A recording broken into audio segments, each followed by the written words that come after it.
Welcome back to Learn English with Sara. In today's episode, I invite you to join me on an unforgettable journey, my very first night in New York City. This story will help you practice your English listening skills, learn real travel expressions, and experience the culture of one of the most exciting places on Earth, Times Square, also known as the center of the universe. So sit back, relax, and imagine that you are the traveler. Let's begin. I stepped off the plane and into the jet bridge, and suddenly, the world felt different. A sharp current of winter air rushed toward me, colder than I expected, like invisible needles tapping against my skin. It carried the faint scent of metal, airplane fuel, and distant coffee, and for a moment I just stood there, breathing it in. This is it, I thought. I'm really here, New York City. As I entered the terminal, the atmosphere shifted again. It was bright, almost too bright, with white fluorescent lights reflecting off polished floors and glass walls. Everything shimmered slightly, as if the entire airport had been dipped in silver. But what struck me the most wasn't the light. It was the sound. Rolling suitcases rattling over tile, overhead announcements crackling through speakers, a baby crying somewhere, laughter, footsteps, multilingual conversations layered on top of each other like overlapping music tracks. It felt like the entire planet was inside this building. People from every corner of the world brushing past one another, unaware that their lives had just briefly intersected in this one place. For a moment I felt small, like a single drop of water in a roaring ocean. But I also felt alive. I followed the glowing baggage claim signs, pulling my suitcase behind me. The wheels clacked softly, click, clack, click, clack, almost like the city was already giving me a rhythm to walk to. At the carousel, I stood silently among strangers.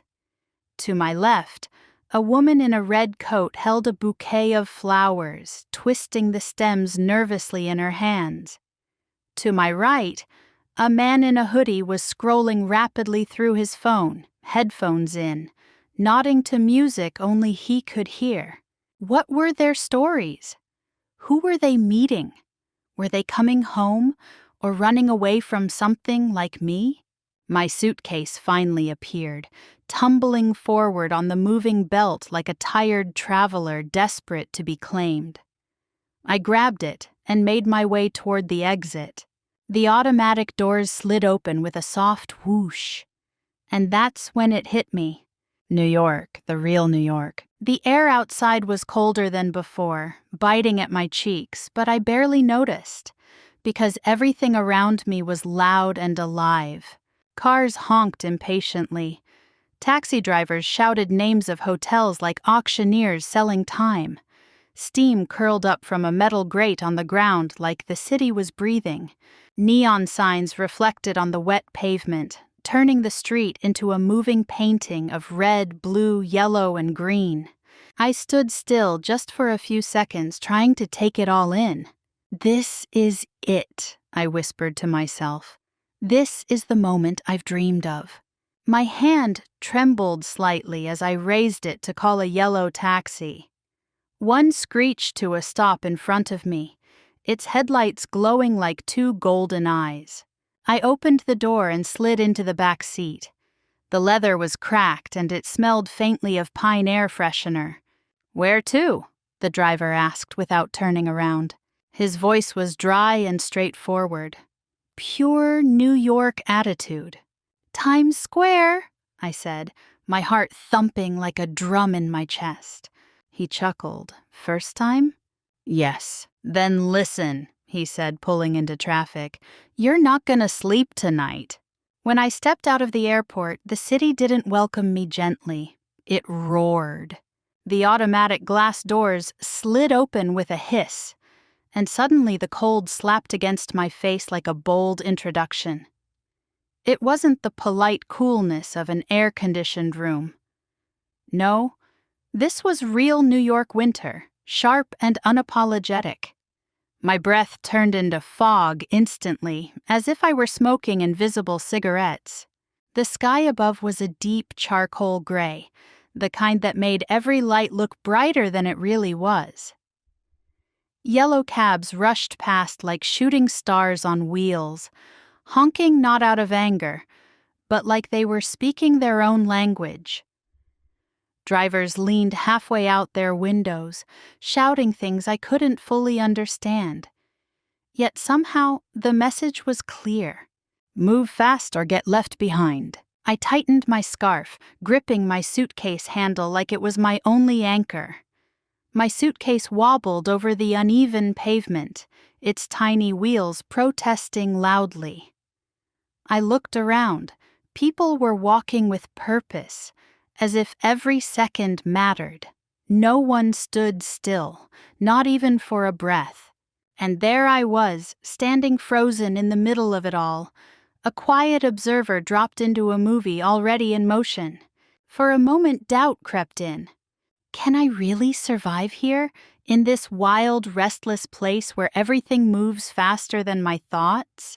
But then, a gust of cold wind swept past me, carrying with it the smell of roasted nuts from a street cart nearby, mixed with coffee, car exhaust, and something sweet I couldn't name. It was chaotic. It was messy, but it was alive. And just like that, a spark lit up in my chest. I whispered to myself under my breath, barely moving my lips. Emily, welcome to New York. I had seen subway stations in movies, dramatic scenes where heroes jumped onto moving trains or musicians played soulful jazz in dimly lit tunnels. But real life turned out to be very different, and much louder. As I stepped down the concrete stairs of the station, a gust of warm, metallic-smelling air rushed up to greet me, like the city exhaling from its underground lungs. The air above ground had been brutally cold, like a slap. Down here it felt like someone had draped a heavy wool blanket over my shoulders. Humid, dense, almost sticky. The ceiling was low, lined with rusted pipes and shaky fluorescent lights that flickered like they were trying to stay awake. The station was a collage of graffiti, peeling tiles, old posters, and quick-moving shadows. People didn't walk, they flowed, like a river of coats, backpacks, earphones, and determination. I clutched my suitcase tightly, trying not to look like someone who clearly didn't belong. Stay calm. Just act like you know what you're doing, I told myself. Of course, the moment I approached the map on the wall, my plan failed completely. The subway map looked like someone had spilled a bowl of rainbow spaghetti across New York. Red lines, green lines, blue lines, local, express, uptown, downtown, Queens, Bronx, Brooklyn. Some trains stopped at every station. Some skipped 10 at once.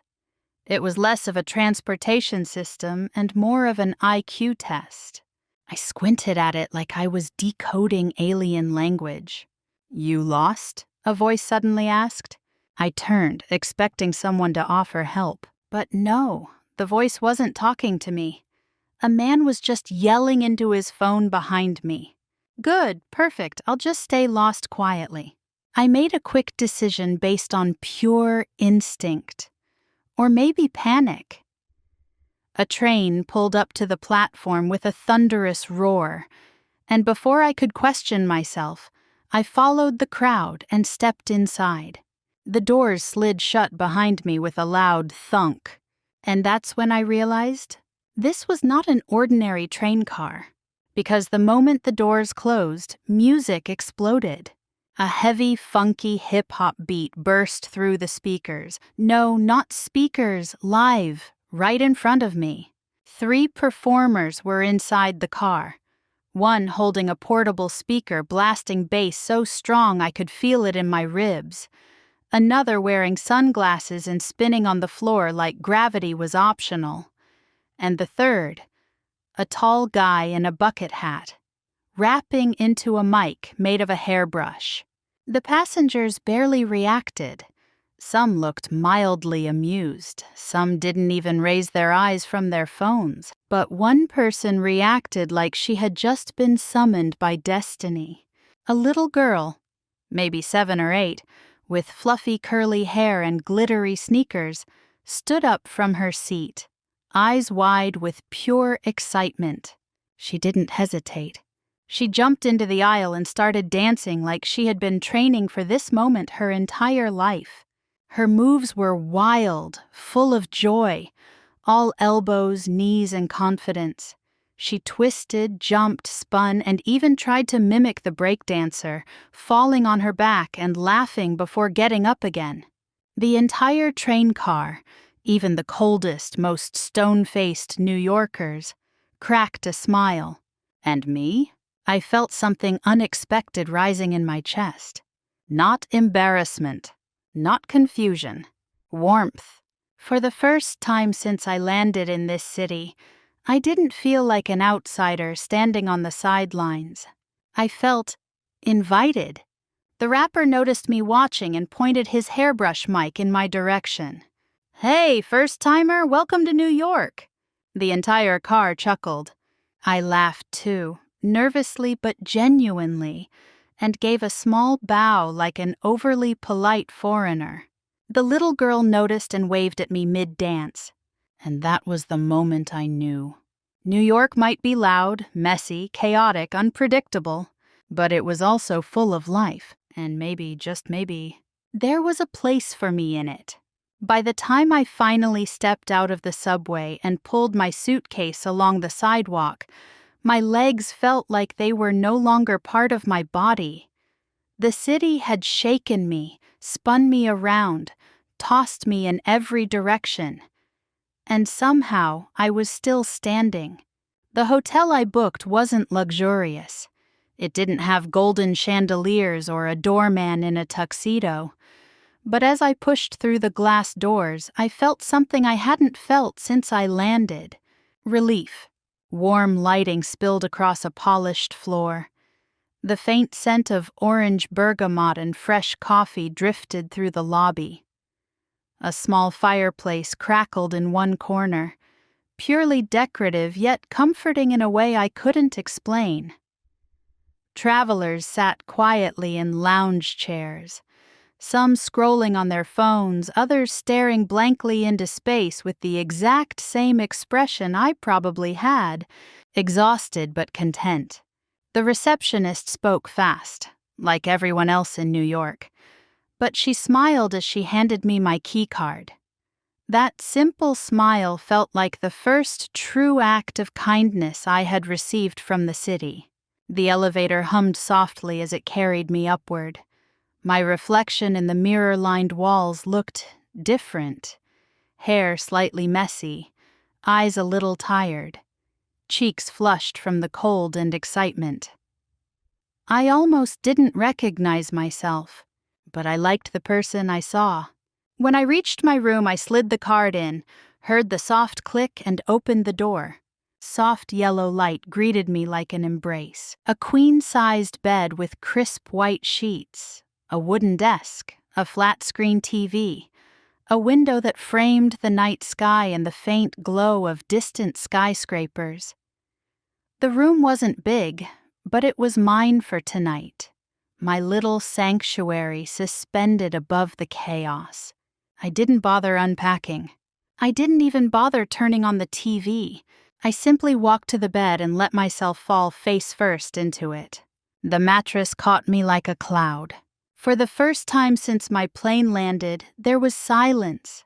No roaring traffic, no subway rumbling beneath my feet, no loud music vibrating in my chest. Just the steady hum of the air conditioner and the sound of my own breathing. I lay there, eyes closed, body sinking into the blankets, feeling every muscle in me slowly melt. And then finally, I smiled. "New York," I whispered to the empty room, my voice muffled by the pillow. "You're loud. You're wild. You're exhausting." A pause. "But I think I'm starting to like you." Thanks to the old woman's directions, I found my way back to the main avenue. The noise returned gradually, first the faint hum of traffic, then the distant blast of music, and suddenly, there it was again, Times Square. It rose before me like a colossal electric canyon, its walls made of moving light. Billboards stacked on top of each other reached up into the sky, flickering and flashing in 1,000 colors. Animated faces, sneakers, soda cans, Broadway stars, perfume ads, everything screaming, "Look at me," in unison. The ground itself glowed from the reflections, as if I were standing inside a giant glass prism. For a moment, I simply stood still.